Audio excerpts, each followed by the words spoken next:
जब मैं छोटा था मुझे लगता था कि 31 दिसंबर और 1 जनवरी के बीच में कुछ मैजिकल होता है और सब कुछ बदल जाता है लाइफ में।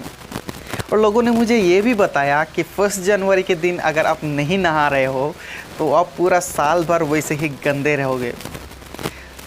1 जनवरी को आप अगर नए कपड़े नहीं पहन रहे हो तो आपको नया कपड़ा पूरा साल भर नहीं मिलेगा। ऐसा बहुत सारे सोच। पर ये तो सच है कि लोग ये जो 1 जनवरी में और ये 31 का नाइट में नए नए रेजोल्यूशन लेते हैं। सोचते हैं कि ये जो नया साल आने वाला है हमारे लाइफ में कुछ नया हो और हम भी कुछ नया कर सके। हमारे लाइफ में ऐसा कोई मोमेंट हो जहाँ पर हम लाइफ का सक्सेस देख पाए।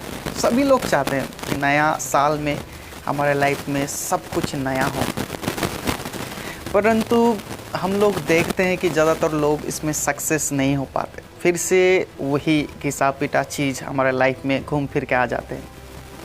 जैसे कि अगर आप एक सांप को देखोगे तो सांप भी नया होना चाहता है, और जो पुराने छाले रहते हैं एक समय में वो सांप वो छाले को निकाल कर नया छाले निकालता है। पर सांप नहीं बदलता, वो सिर्फ उसके जो छाले हैं उसको निकाल देते हैं और नए छाले आते हैं। हमारे लाइफ में भी कुछ ऐसा होता है। हम भी नया बनना चाहते हैं, नए कपड़े पहनते हैं, नए सोच लेते हैं 1 जनवरी को, नए रेजोल्यूशन लेते हैं, परंतु हमारा जो अंदर का चीज़ है वो नहीं बदलता। वो हमेशा वो सांप की तरह सांप ही रहता है। सांप तो अभी छाले बदलने से वो कोई दूसरा रेप्टाइल नहीं हो जाएगा, वो सांप ही रहेगा। मेरे दोस्तों, आज मैं आपको बताना चाहता हूँ कि ऐसा संभव है कि ये नया साल में सब कुछ आपके लाइफ में नया हो सकता है। आप जो रेजोल्यूशन लेते हो वो आप ये साल ख़त्म होने तक वो रेजोल्यूशन में आप खड़े रह सकते हो और आपके लाइफ में नए नए चीज़ आप देख सकते हो। लेकिन आप लोगों को कुछ चीज़ें को याद रखना है। मैंने ये चीज़ें मेरे लाइफ में इस्तेमाल किया ये 2022 में, और आप विश्वास नहीं करेंगे, परमेश्वर ने मुझे अद्भुत रीति से चलाया और मेरे लाइफ में अमेजिंगली बहुत कुछ नया चीज़ मैं देख पाया।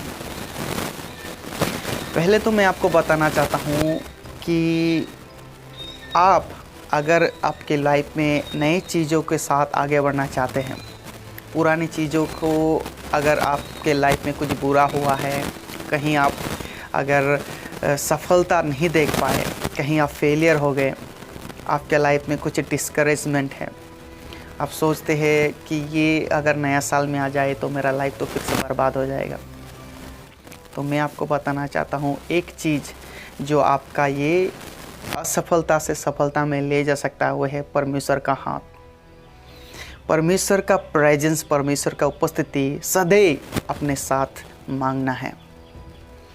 ऐसा बहुत बार होता है कि हम लोग परमेश्वर का उपस्थिति उसी समय को हम मांगते हैं और चाहते हैं जबकि हम परमेश्वर को आशीष को अनुभव करते हैं। हम सोचते हैं इसी समय हमारे परमेश्वर को उपस्थिति चाहिए, और जब हम समस्या में रहते हैं उसी समय हमें परमेश्वर को उपस्थिति चाहिए।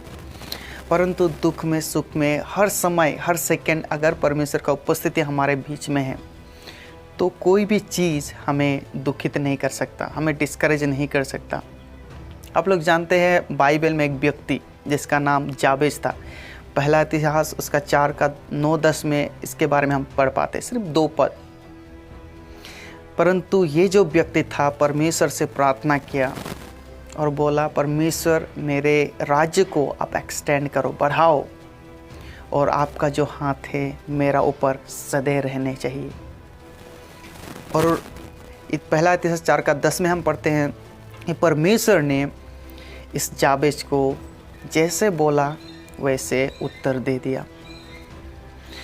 आज अगर हम प्रार्थना कर रहे इस नए साल में 31 को नाइट को हमें ये एक चीज़ मांगना है कि परमेश्वर ये पूरा साल आपका हाथ मेरे ऊपर सदैव रहना है। दुख में, सुख में, हमारे ऊपर नीचे, हमारे उठने में, बैठने में, हमारे चारों ओर परमेश्वर आपकी उपस्थिति हमारे साथ जाना है। आप देखोगे, आप अगर गिर भी जाओ उसमें आपको दुख नहीं होगा। आप अगर कुछ में फेलियर भी हो जाओ, परमेश्वर आपको सहायता करेगा, उसकी उपस्थिति फिर से आपको उठाएगा। आप कभी भी आप डिस्करेज नहीं हो पाओगे और शैतान आपके जीवन में जगह नहीं ले पाएगा। अगर परमेश्वर का हाथ आपके ऊपर है, परमेश्वर के हाथ को मांग के देखो और परमेश्वर हमेशा हमारे संग रहेगा। एक चांस देना है परमेश्वर को। दूसरा जो बात, परमेश्वर का जो वचन है, वो वचन हमेशा मेडिटेट करें, अध्ययन करें, पढ़े और उसमें मनन करें।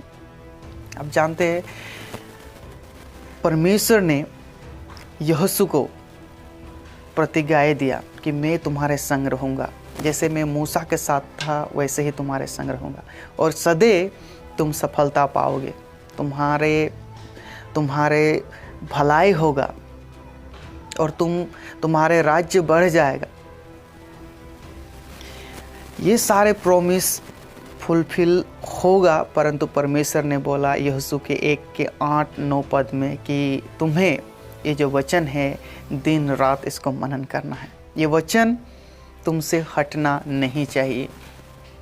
मेरे प्रियो, आज अगर ये वचन हमारे साथ है, ये हमें नई दिशा दिखाएगा।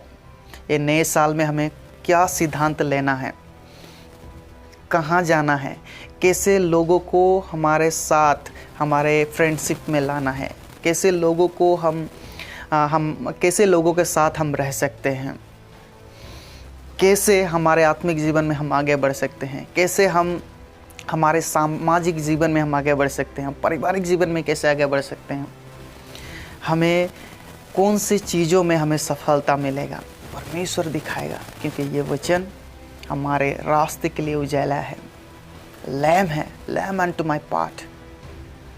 ये दो चीज़ अगर हमारे लाइफ में हो, हम अगर परमेश्वर की उपस्थिति को हम मांगते हैं और उसका वचन जो हमारे हृदय में है हम इसको मनन करते हैं, आप देखोगे जो आप रिजोल्यूशन लोगे, अब जो आप सोचोगे नए साल में कि मेरा लाइफ नया होना है, ये सारी चीज़ें नया होना है, सच में ये सारी चीज़ें आपके लिए कार्य करेगा।